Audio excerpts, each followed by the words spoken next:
अस्सलाम वालेकुम। अच्छा, आज हम बड़ी इम्पोर्टेंट डिस्कशन करेंगे सिक्योरिटी के ऊपर। और वो डिस्कशन ये है कि आजकल आप देख रहे हैं कि सिक्योरिटी गार्ड डायरेक्ट फायर क्यों करते हैं? ये डायरेक्ट लोगों को गोली क्यों मारते हैं? इसकी क्या वजूहात हैं, क्या रीजंस हैं? इस पर डिस्कस करेंगे, लेकिन इससे पहले हम एक बड़ी ज़रूरी इस पे हम गौर करें कि हम लोग जो सिक्योरिटी गार्ड से एक्सपेक्ट कर रहे होते हैं, वो इंटरनेशनल स्टैंडर्ड की कर रहे होते हैं। लेकिन इंटरनेशनल और पाकिस्तान की इंटरनल सिक्योरिटी के डायनामिक्स बिल्कुल चेंज है। हम जितनी भी सिक्योरिटी कंपनीज हैं, उसके अंदर जो एसओपीज हैं या उनके जो स्टैंडर्ड ऑपरेशन सिस्टम बना हुआ है, वो मोस्टली इंटरनेशनल स्टैंडर्ड के ऊपर है। और हमारे पाकिस्तान में जो क्लाइंट्स हैं, वो भी जब सिक्योरिटी सर्विसेज किसी से डिमांड करते हैं, तो वो जो रिक्वायरमेंट करते हैं वो बिल्कुल इंटरनेशनल स्टैंडर्ड्स की करते हैं। लेकिन हमारे यहाँ इंटरनली पाकिस्तान में जो डायनामिक्स हैं सिक्योरिटी के, वो इंटरनेशनल से बिल्कुल चेंज है। इंटरनेशनली पूरी दुनिया में गार्ड्स के पास वेपन नहीं होते, वो अनआर्म्ड गार्ड होते हैं। वहां पे जो स्टेट है वो सिक्योरिटी प्रोवाइड कर रही होती है, गार्ड सिर्फ कस्टमर सर्विसेज दे रहे होते हैं, या कि किसी हजूम में अगर लड़ाई हो जाए या क्राउड हो जाए तो उसको मैनेज करते हैं। लेकिन हमारे यहाँ पाकिस्तान में जितने भी सिक्योरिटी गार्ड्स हैं, मोस्टली वो आर्म्ड गार्ड होते हैं। अब आर्म्ड गार्ड की और अनआर्म्ड गार्ड के अंदर बहुत फर्क होता है। अब उसमें काजेज क्या हैं कि मैक्सिमम जो इंसिडेंट आजकल हो रहे हैं कि वो डायरेक्ट फायर क्यों मारते हैं। अब इसकी जो बेसिक वजह है, वो सबसे पहले ये है कि जो एचआर की पॉलिसी है वो बिल्कुल क्लियर नहीं है। बंदा बाहर से आता है, वो जाके अपनी जॉब ढूंढ रहा होता है, वो गार्ड को एचआर को कहता है, या एचआर तो बहुत ही कम किसी कंपनी में ऑपरेट कर रहे होते हैं, बल्कि मोस्टली जो हमारे ऑपरेशन के सुपरवाइजर्स होते हैं वही होते हैं। अब उस बंदे को हायरिंग के दौरान कोई भी बंदा प्रॉपरली एनालाइज नहीं करता कि either he is mentally fit and he is suitable for this job और नॉट। उसकी एज 50 प्लस में होती है, वो एक बिल्कुल दुनिया जहान में जहां कोई काम उसको नहीं मिलता, किस हर जगह से वो बिल्कुल फारिग हो जाते हैं, तो वो कहते हैं चले यार कहीं ना मिला सिक्योरिटी गार्ड ही भर्ती हो जाए। हमारे यहाँ कल्चर अभी यही है। तो उस बंदे को कम से कम आप एनालाइज करें कि वो बंदा मेंटली तौर पे ठीक है, वो मेंटली मेडिकली फिट है, उसके जो दिमागी तवाजन है वो ठीक काम कर रहा है, और आप जिस जगह के ऊपर उसको डिप्लॉय करने जा रहे हैं, क्या उसके लिए वो सूटेबल है या नहीं है। क्योंकि हमारी जो एनवायरनमेंट है, जो सिक्योरिटी में लोग आते हैं, वो मोस्टली हाईली क्राइसिस के अंदर से इन्वॉल्व होके आ रहे होते हैं। या तो वो किसी सेक्टेरियंस में होते हैं, मोस्टली आजकल जो ट्रेंड चला हुआ है, खासकर हमारे जो शुमाली वजीरिस्तान या बलोचिस्तान या सिंध के अंदर जो क्रिमिनल एक्टिविटी के खिलाफ ऑपरेशंस हो रहे हैं, मोस्टली वो लोग वहां से पनाह लेने के लिए आते हैं और वो सिक्योरिटी कंपनी में एज ए गार्ड ज्वाइन कर लेते हैं।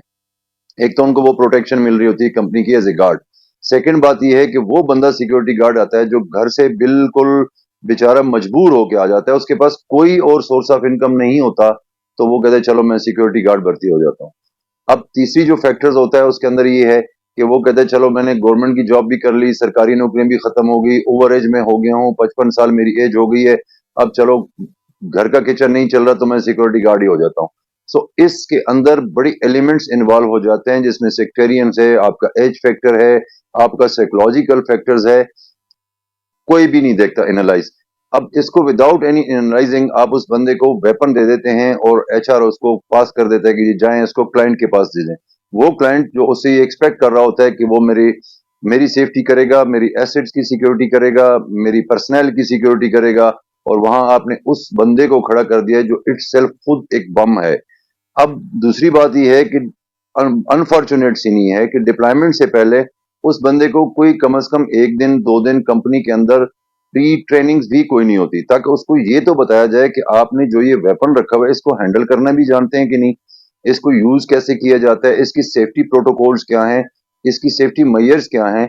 अगर आपने 12 घंटे वहां पे करना है तो उसके क्या प्रोटोकॉल्स हैं। एक तो ये मेजर फैक्टर है जो एक किसी भी कंपनी के अंदर हायरिंग के दौरान स्टार्ट के अंदर एक लेक ऑफ फायरिंग है, लेक ऑफ मेडिकल एनालाइजिंग है, और उसकी साइकोलॉजिकल फिटनेस को एनालाइज नहीं किया जाता। सेकंड जो सबसे बड़ी बात यह है कि जिस एनवायरनमेंट में वो काम कर रहा है, वहां पे बहुत लॉन्ग टर्म ड्यूटी होती है, 12 घंटे की वो ड्यूटी कर रहा होता है। और समटाइम्स तो ऐसा भी होता है, बल्कि समटाइम्स क्या मोस्टली कंपनी के अंदर आप उसको 24-36 घंटे भी पाए जाते हैं, जो कि शॉर्टेज की वजह से लोग उनसे करवा रहे होते हैं। अब जब 12 घंटे 24 और 36 घंटे एक बंदा अगर ड्यूटी कर रहा है, और तो आप क्या एक्सपेक्ट करते हैं उससे कि उसकी उस वक्त जहनी कैफियत क्या होगी और वो क्या आपको प्रॉपरली परफॉर्म करके दे सकता है। ये वो फैक्टर्स हैं जो उसकी परफॉर्मेंस और उसकी जो ज़हनी कैफ़ियत है उसके ऊपर बहुत बुरी तरह मुतासिर हो रहे होते हैं। अब वो तीसरी जो बड़ी मेजर चीज़ है, जिन चीज़ का हमने पहले ज़िक्र किया कि वो सिक्योरिटी गार्ड क्यों आता है, सिक्योरिटी गार्ड क्यों भर्ती होता है? The main cheese is the financial crisis. Financial crisis होते हैं, उसके पास कुछ भी नहीं होता और उस चीज़ को देखकर वो अपनी दिहाड़ी लगाने के लिए सिक्योरिटी गार्ड आ जाता है।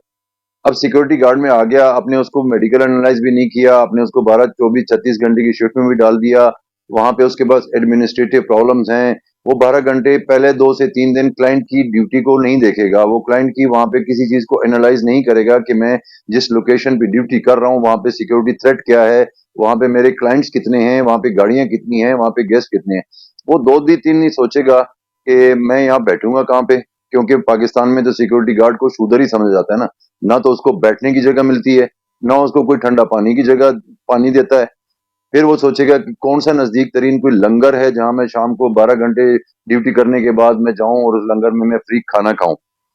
फिर उसके बाद वो सोचेगा कि मैं अब सोऊंगा कहाँ पे। तो ये सारी चीजों को मद्देनजर रखते हुए उस बंदे की परफॉर्मेंस बहुत बुरी तरह मुतासिर हो रही होती है। अब इस सारी चीजों को वो बर्दाश्त कर रहा होता है, क्यों? क्योंकि उसने इसलिए ज्वाइन किया होता है कि उसकी यहाँ पे रोजी लगी हुई है, उसको महीने बाद कुछ अमाउंट मिलेगी जिससे वो घर के अपने सिस्टम को चलाएगा। अब अगर वो पैकेज जो गवर्नमेंट के ऐलान के मुताबिक या लेबर लॉ पे तो 32,000 है, लेकिन मोस्टली ना 32,000 कंपनीज पे कर रही होती हैं और ना कंपनी को क्लाइंट पे कर रहा होता है कि कंपनी एक रीजनेबल अमाउंट गार्ड को पे करे। कंपनी ने भी बिजनेस चलाना होता है, तो उसको जितनी क्लाइंट से अमाउंट मिलेगी उसके अंदर एक रीजनेबल अमाउंट वो अपने ऑपरेशन एक्सपेंस में रख लेते हैं और बाकी जो गार्ड की सैलरी है वो 25 से 30 हजार वो देते हैं। अब अगर आप उस बंदे को जो इस क्रूशियल एनवायरनमेंट और एक हार्ड एनवायरनमेंट के अंदर काम कर रहा है, अब वो भी उसको टाइमली अगर ना पे की जाए तो फिर आप उससे क्या एक्सपेक्ट कर सकते हो? उसने क्या करना है? आप 5 को नहीं, आप 10 को नहीं, कोई 15 को दे रहा है, 20 को दे रहा है, 25 तारीख तक वो बार बार अपनी ऑपरेशन टीम के साथ वो इसी चक्कर में फोनों में लगा रहता है कि जी सैलरी और फिर तनख्वाह फिर तनख्वाह। तो अगर 25 26 को भी मिलती है, बल्कि मोस्टली तो ऐसा भी होता है कि 2 2 3 3 महीने भी सैलरीज नहीं मिलती हैं। तो अगर आप एक सिक्योरिटी गार्ड्स को इस एनवायरनमेंट के अंदर ड्यूटी परफॉर्म करते हुए उस बंदे से आप ये एक्सपेक्ट करेंगे कि वो मुझे इंटरनेशनल स्टैंडर्ड प्रोटोकॉल्स फराहम करे, मुझे अच्छी सर्विस दे, मुझे अच्छी सेफ्टी दे, तो फिर उसने यही करना है। वो फिर वो एक कॉज मेजर कॉज बन जाती है, जो बुनियादी वजह बन जाती है कि वो इतना शदीद जहनी दबाव के अंदर आ जाता है, फिजिकली, मेंटली, एनवायरमेंटल और बिहेवियर की वजह से, कि वो बंदा मजबूर हो जाता है कि वो कोई इल्लीगल काम करे और वो कानून को हाथ में उठाए। हम किसी सूरत भी लीगल चीज को एंडोर्स नहीं कर रहे हैं या उसको इनकरेज नहीं कर रहे हैं, बट हम उन काजेज के जिक्र करते हैं कि जो काज बनती हैं इंसिडेंटल और डायरेक्ट फायर की। तो जो लास्ट इंसिडेंट हुए हैं इनकी क्या इंक्वायरी होती है क्या नहीं होती है, लेकिन ये इसको बड़ा सीरियसली एड्रेस करने की जरूरत है कि आपने जो गार्ड खड़ा किया हुआ है क्या वो आपकी सेफ्टी के लिए है, आपको वो सिक्योर करेगा, या वो इटसेल्फ एक सिक्योरिटी थ्रेट आपके लिए बन जाएगा। लेकिन अगर हम इन चीजों पर गौर नहीं करेंगे, इन चीजों को कंपनीज एड्रेस नहीं करेगी और क्लाइंट भी एड्रेस नहीं करेगा, तो डेफिनेटली वो गार्ड आपके लिए इटसेल्फ एक सिक्योरिटी थ्रेट बन सकता है। तो इसके ऊपर तो कंपनीज के अलावा जो एप्सा एक तंजीम काम कर रही है, उनको भी ये चीज सोचना चाहिए, स्पेशली क्लाइंट्स को जिसके ऊपर खड़ा होकर उसने ड्यूटी देनी है, उस क्लाइंट्स को बीइंग ए ह्यूमन बीइंग उस गार्ड को अच्छी तरीके से ट्रीट करना चाहिए।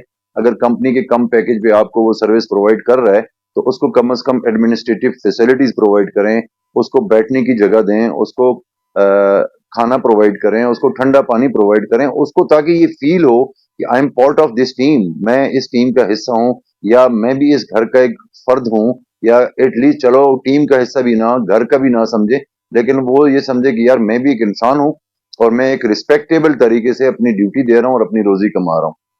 लेकिन अगर ये सारी चीजें उसको बिल्कुल भी इग्नोर कर दी जाएं और वो इस फीलिंग्स में चला जाए कि मजबूरी भी मेरी है और मुझे कोई इंसानों की तरह ट्रीट भी नहीं किया जा रहा, मेरे प्रॉब्लम्स भी कोई नहीं सुन रहा, मेरी कोई कम से कम कोई बात ही सुन ले ना, उसके पास जाएं, उसकी कम से कम जो सिक्योरिटी टीम होती है टाइम टू टाइम उसके पास जाएं, उसके मसले सुने। जरूरी नहीं है कि हर मसला फौरी तौर पे हल किया जाए, लेकिन कम से कम जब आप किसी की सुनते हैं ग्रीवेंसेस, तो वो सुनने के साथ भी उसकी मेंटली जो डिप्रेशन है वो काफी हद तक डाउन हो जाती है। तो ये वो फैक्टर्स थे जो मैं चाह रहा था कि मैं आपके साथ शेयर करूं और इनको एड्रेस करने की ज़रूरत है। नहीं तो फिर आप सिक्योरिटी गार्ड अपने लिए खुद एक सिक्योरिटी थ्रेट की जो है ना वो दावत दे रहे हैं। आप उससे बिल्कुल भी एक्सपेक्ट ना करें कि वो आपको प्रॉपर सेफ्टी एंड सिक्योरिटी देगा। Thank you very much.